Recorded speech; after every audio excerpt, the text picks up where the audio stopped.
Hello everyone and very good morning. GST series में आज का जो टॉपिक मैंने चूज़ किया है that is zero rated supply. Section 16 zero rated supply of IGST act cover करता है। सेक्शन 16 को अगर हम फर्दर देखें तो subsection 1, subsection 2 and subsection 3 section 16 को में फर्दर एक्सपोर्ट से रिलेटेड पॉइंट्स अपने रखते हैं, जीरो रेटेड सप्लाई से रिलेटेड अपने पॉइंट्स रखते हैं। आइए उन पॉइंट्स को थोड़ा सा अपन ब्रीफ में देखते हैं। देखिए सेक्शन 16 सबसेक्शन 1 की अगर बात करें तो एक तरीके से ये हमें जीरो रेटेड सप्लाई की कवरेज बताता है। जीरो रेटेड सप्लाई में जनरली जो कवर होते हैं एज पर सेक्शन 16 सबसेक्शन 1 वो कवर होते हैं एक्सपोर्ट ऑफ गुड्स और services, supply made to SEZ unit और डेवलपर्स। तो दो पॉइंट्स हमें ध्यान में रख के चलने हैं सेक्शन 16 सबसेक्शन 1 की जब हम बात करते हैं कि एक्सपोर्ट ऑफ गुड्स और सर्विसेज और बोथ कवर होता है, supply made to SEZ unit और डेवलपर ऑफ गुड्स और सर्विसेज और बोथ यहाँ पे कवर होता है। ये तो बात रही कवरेज की। अगर हम सेक्शन 16 सबसेक्शन 2 की बात करते हैं वो हमें ये बताता है जो ब्लॉक क्रेडिट से रिलेटेड है। Section 17 subsection 5 of CGST act हमें ब्लॉक क्रेडिट के बारे में बताता है। ब्लॉक क्रेडिट का मतलब होता है कि ऐसी इनपुट जिसका हम अपने बिजनेस में आउटपुट सप्लाई के अंदर बेनिफिट नहीं ले सकते, भले ही हमने एज अ इनपुट उसको अपने अकाउंट में रखा हुआ हो, हमने उस पर टैक्स पहले पे किया हो। लेकिन इसकी एक एक्सेप्शंस यहाँ पे रखी गई है सेक्शन 16 सबसेक्शन 2 में, जो ये कहती है कि जीरो रेटेड सप्लाई करते समय या फिर एग्जेम्प्ट सप्लाई के केस में भी हम अपनी इनपुट का यूज़ कर सकते हैं। ये आप इस तरीके से भी देख सकते हैं कि एक्सपोर्ट को प्रमोट करने के लिए गवर्नमेंट स्पेसिफिक प्रोविजन या फिर एक्सेप्शंस लेकर आती है।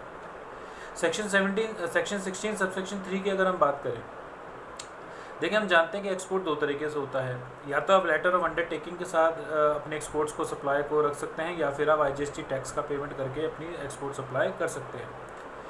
अगर आप लेटर ऑफ अंडरटेकिंग लेके अगर आपने अपनी एक्सपोर्ट सप्लाई करी हैं, चाहे गुड्स के हों चाहे सर्विसेज के हों, तो आप अपने अनयूटिलाइज इनपुट टैक्स क्रेडिट का रिफंड क्लेम कर सकते हैं एज पर सेक्शन सबसेक्शन 3 के प्रोविजंस की मैं बात कर रहा हूँ। हालांकि हम जानते हैं कि section 54 of CGST act 2017 specific provisions लेकर आता है एक्सपोर्ट के केस में रिफंड के लिए।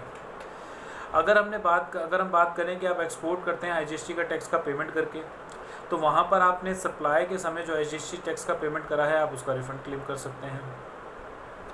देखिए 3 सबसेक्शन हमने यहाँ पे कवर करे जीरो रेटेड सप्लाई से रिलेटेड। सबसेक्शन 1 जो हमें एक्सपोर्ट की कवरेज बताता है, आप एक्सपोर्ट ऑफ गुड्स और सर्विसेज करें, supply made to SEZ unit या डेवलपर्स करें गुड्स और सर्विसेज का, वो इसमें कवर है।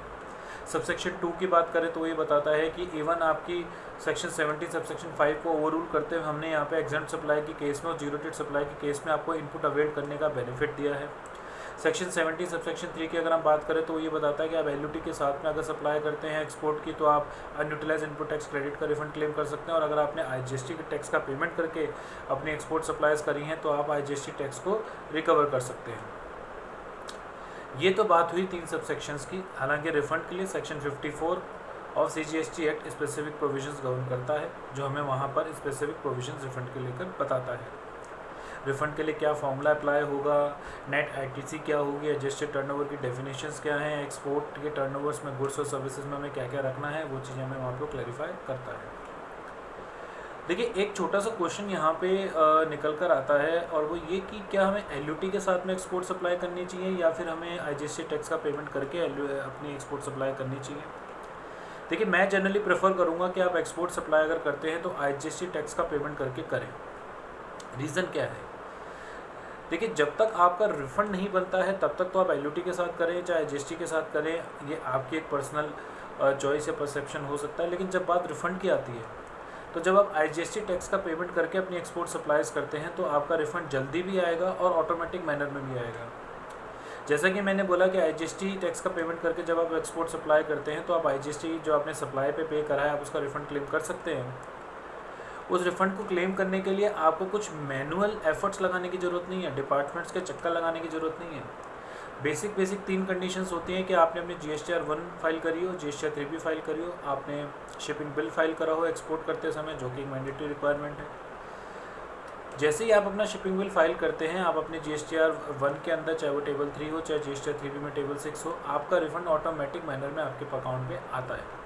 लेकिन जब आप एलयूटी के केस में अपना रिफंड फाइल करते हैं अनयूटिलाइज इनपुट टैक्स क्रेडिट का, तो मैनुअली आपको एफर्ट्स लगाने पड़ेंगे, डिपार्टमेंट के साथ आपको कम्युनिकेट करना पड़ेगा, डॉक्यूमेंट सबमिट करेंगे, this will take time. That's the only reason prefer करते हैं कि IGST टैक्स का पेमेंट करते हुए आप जब आप कर रहे हैं तो आप अपनी रिफंड एप्लीकेशंस को यहाँ पे रखें। प्रेफर यही है, बाकी it basically depends on the every businessman, their business scenario, their cash outflows, their working capital.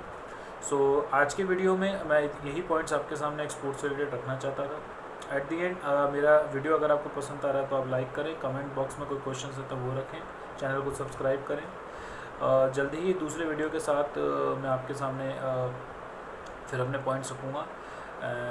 Take care and have a good day.